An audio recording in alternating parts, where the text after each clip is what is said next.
नमस्कार दोस्तों, राजेंद्र सर ने आपके लिए ये वीडियो आसान भाषा में बनाया है। इनके चैनल को सब्सक्राइब एवं लाइक भी करें।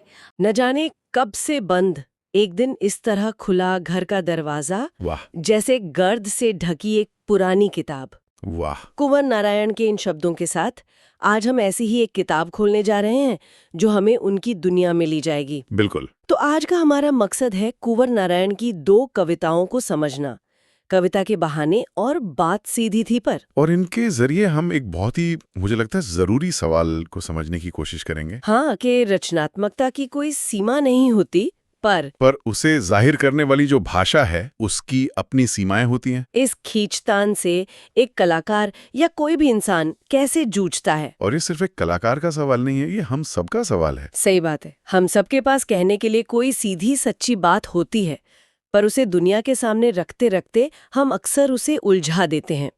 कुंवर नारायण इसी उलझन को बहुत खूबसूरती से पकड़ते हैं। तो चलिए इस दुनिया की परतें खोलते हैं।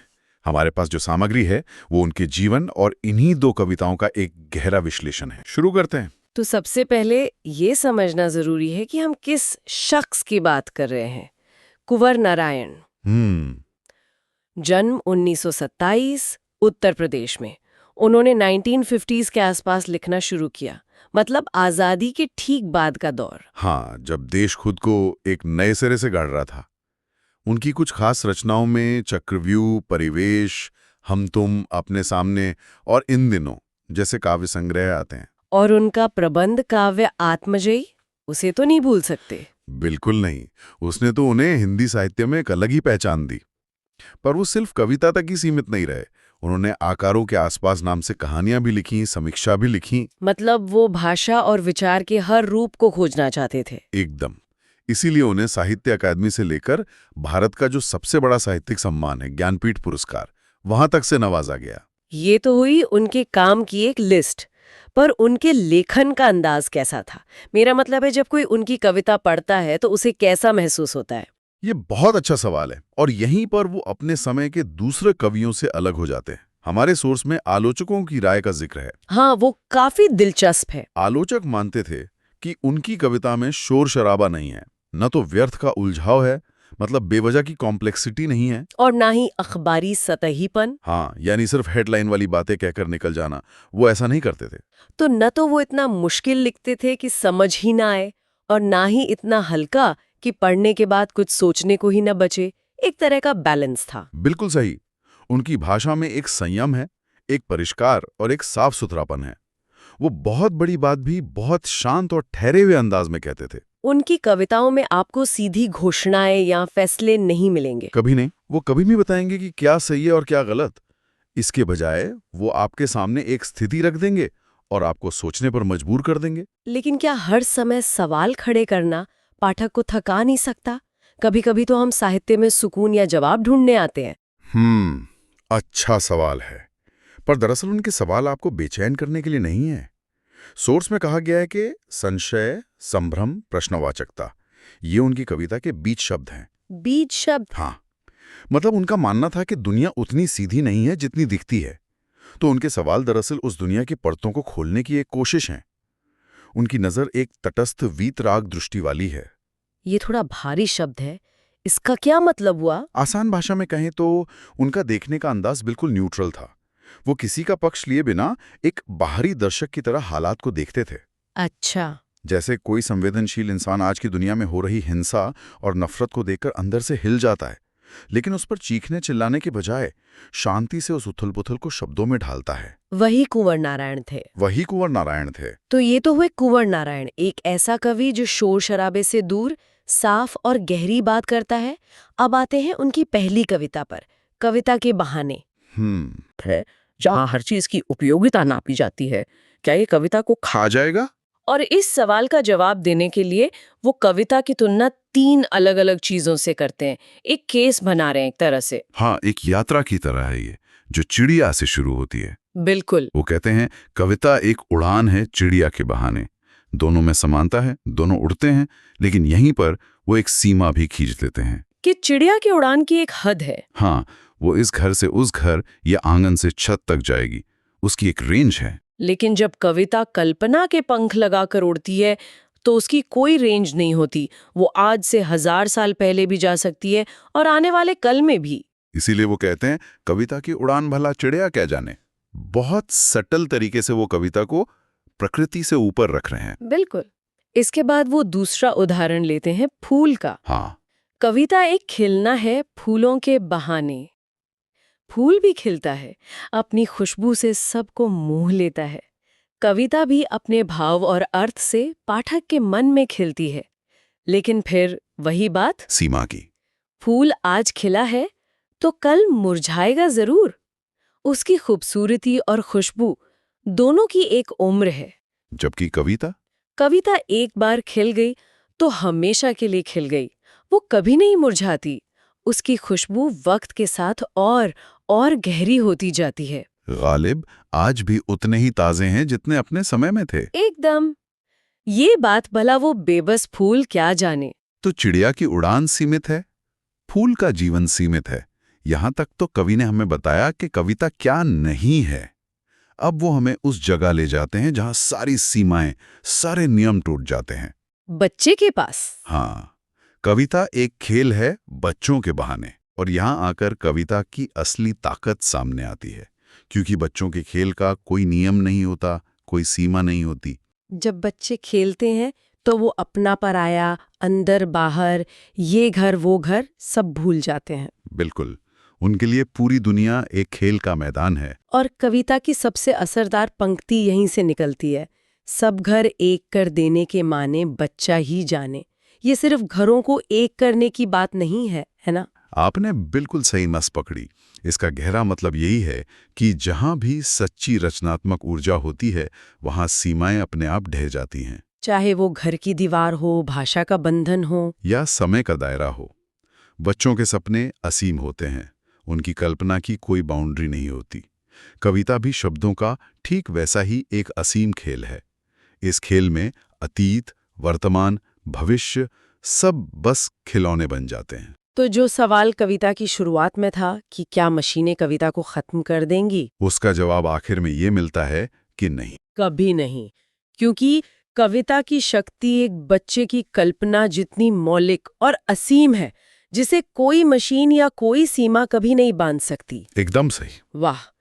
तो कविता की ताकत एक बच्चे की कल्पना जितनी असीम है, लेकिन इस असीम ताकत को साधने के लिए एक औजार चाहिए, भाषा। और यहीं पर कुंवर नारायण हमें अपनी दूसरी कविता बात सीधी थी पर में एक बहुत बड़ी चेतावनी देते हैं। क्या हो अगर यही औजार हाथ से फिसल जाए? हाँ, ये कविता कोई दूसरा नहीं, संग्रह से है। और ये उस संघर्ष को दिखाती है जो हर रचनाकार के जीवन में आता है। ये कथ्य और माध्यम के बीच की खींचतान है। यानी जो आप कहना चाहते हैं और जिस भाषा में कहते हैं, उसके बीच का रिश्ता। बिल्कुल। कविता एक बहुत ही रोजमर्रा के उदाहरण से शुरू होती है। कवि कहते हैं कि हर बात के लिए कुछ सही शब्द बने होते हैं, ठीक वैसे ही जैसे हर पेच के लिए एक निश्चित खांचा होता है। आप किसी भी पेचकस से कोई भी पेच नहीं खोल सकते, आपको सही साइज का पेचकस चाहिए। और कवि का संघर्ष यही से शुरू होता है। उनके दिमाग में एक बहुत सीधी सारी साफ बात थी, पर उससे और ज्यादा प्रभावशाली, ज्यादा कलात्मक दिखाने के चक्कर में वो भाषा के चक्कर में जरा टेढ़ी फंस गई। होता है ना, कई बार हम किसी को इम्प्रेस करने के लिए बहुत भारी भरकम शब्द इस्तेमाल कर लेते हैं और असल बात ही गुम हो जाती है। बिल्कुल। और फिर उस गलती को सुधारने की कोशिश में हम और गलतियां करते चले जाते हैं। हाँ, उस फंसी हुई बात को निकालने के लिए कवि ने भाषा को उल्टा पलटा, तोड़ा मरोड़ा, घुमाया फिराया। उन्हें लगा कि शायद जोर आजमाइश करने से या तो बात बन जाएगी या फिर वो इस भाषा के जंजाल से आजाद हो जाएगी। लेकिन हुआ इसका ठीक उल्टा। बात सुलझने के बजाय और पेचीदा होती चली गई। और इस पूरी प्रक्रिया में एक और दिलचस्प किरदार है तमाशबीन, जो लोग ये सब देख रहे हैं और शाबाशी और वाह-वाह कर रहे हैं। हाँ, ये बहुत जरूरी हिस्सा है। वो वाह-वाह एक तरह का बाहरी दबाव है। आज के जमाने में इसे आप सोशल मीडिया के लाइक्स या कमेंट्स समझ सकते हैं। अच्छा। उस वाहवाही के नशे में कवि अपना धैर्य खो बैठता है। वो समस्या को समझने के बजाय उस पर और जोर लगाने लगता है। वो पेज को खोलने के बजाय उसे बेतरक कसता चला जा रहा था। ये सिर्फ कविता लिखने की बात नहीं है ना? ये तो हम सब हर रोज करते हैं। किसी ज़रूरी ईमेल में बहुत भारी भरकम शब्द इस्तेमाल करके उसे बेकार कर देना। या सोशल मीडिया पर होशियार दिखने के चक्कर में असली बात ही खो देना। हाँ, ये कविता तो आज के कॉर्पोरेट जार्गन और परफॉर्मेटिव इंटेलेक्चुअलिज्म पर भी एक सटीक टिप्पणी लगती है। आपने इसे आज के संदर्भ में बिल्कुल सही रखा है। अंत में वही होता है जिसका डर था। जोर जबरदस्ती का नतीजा क्या होता है? बात की चूड़ी मर गई। हाँ, जैसे किसी पेंच की चूड़ियां घिस जाएं तो वो खांचे में फिट नहीं होता, बस बेकार घूमता रहता है। वैसे ही वो सीधी सादी बात भाषा में अपना असर खोकर बेकार घूमने लगी। और जब सारी कोशिशें नाकाम हो गए तो कवि ने एक तरह से हार मान ली। हाँ, हार कर उसने उस बात को कील की तरह उसी जगह ठोक दिया। मतलब जहां बात को प्यार और सहजता से अपनी जगह बनानी थी, वहां उसे जबरदस्ती ठूंस दिया गया। बाहर से देखने पर शायद सब ठीक लग रहा था, शब्द थे, वाक्य थे। एक कविता का ढांचा खड़ा हो गया था, पर अंदर से वो खोखली थी। जैसा कवि खुद कहते हैं, ना तो उसमें कसाव था, ना ताकत। बात प्रभावहीन हो चुकी थी। उसमें वो जान नहीं थी जो एक सीधी सच्ची बात में होती है। और कविता का अंत सबसे कमाल का है। जब कवि अपनी इस नाकाम कोशिश पर पसीना पोंछ रहा है, तो वो बात जिसे उसने ठोक दिया था, हाँ, वो एक शरारती बच्चे की तरह बाहर निकलकर उससे पूछती है। वो पूछती है, क्या तुमने भाषा को सहूलियत से बरतना कभी नहीं सीखा? ये सवाल कवि से नहीं, बल्कि एक तरह से हम सबसे है। और उस पूरी जटिल प्रक्रिया का जवाब एक शब्द में है, सहूलियत। आसानी, सहजता। बिल्कुल, यही इस कविता का सार है। एक अच्छी बात तब बनती है जब सही बात सही शब्द से मिलती है, और जब ऐसा होता है तो वो बिना किसी जोर जबरदस्ती के बड़ी सहूलियत के साथ होता है। सहज होना ही सबसे बड़ी कला है। तो आज हमने कुंवर नारायण की सोच के दो सिरों को देखा। एक तरफ कविता के बहाने हैं जो रचनात्मकता की असीम संभावनाओं का जश्न मनाती है, जिसकी ताकत एक बच्चे की कल्पना की तरह है। और दूसरी तरफ बात सीधी थी पर है जो उस असीम शक्ति को व्यक्त करने के औजार यानी भाषा के खतरों से आगाह करती है। ये बताती है कि कैसे अपनी बात को असाधारण बनाने के चक्कर में हम उसे साधारण भी नहीं रहने देते। इन दोनों कविताओं को जो चीज एक धागे में पिरोती है, वो शायद रचनात्मक प्रक्रिया की गहरी समझ है ना? हाँ, ये एक तरह का संतुलन साधने का संघर्ष है। पहली कविता उस अनंत कैनवस की बात करती है जो एक रचनाकार के सामने है, और दूसरी कविता वहीं दूसरी कविता उस कैनवस पर सही रंग को सही ब्रश से बिना किसी दबाव के सहूलियत से लगाने की कला के बारे में है। एक में फैलाव है, दूसरे में ठहराव। यानी एक असीम विचार को व्यक्त करने के लिए सही, सहज और सटीक शब्दों को खोजने की कला, अनंत कल्पना और सीधी सच्ची बात के बीच वो सही संतुलन ढूंढना। बिल्कुल, और यही एक अच्छे रचनाकार की, या कहूँ तो एक अच्छे कम्युनिकेटर की पहचान है। ये चर्चा हमें एक बहुत ही जरूरी सवाल पर लाकर छोड़ती है। हमने शुरू में बात की थी कि संशय, संभ्रम, प्रश्नवाचकता कुंवर नारायण की कविता के बीज शब्द हैं।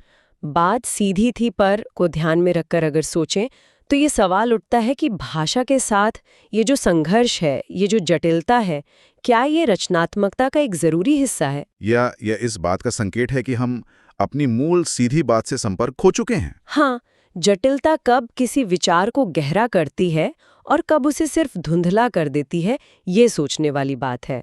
नमस्कार दोस्तों, तो आपने इस चैनल को अभी तक सब्सक्राइब एवं लाइक नहीं किया तो अब कर दीजिए। धन्यवाद।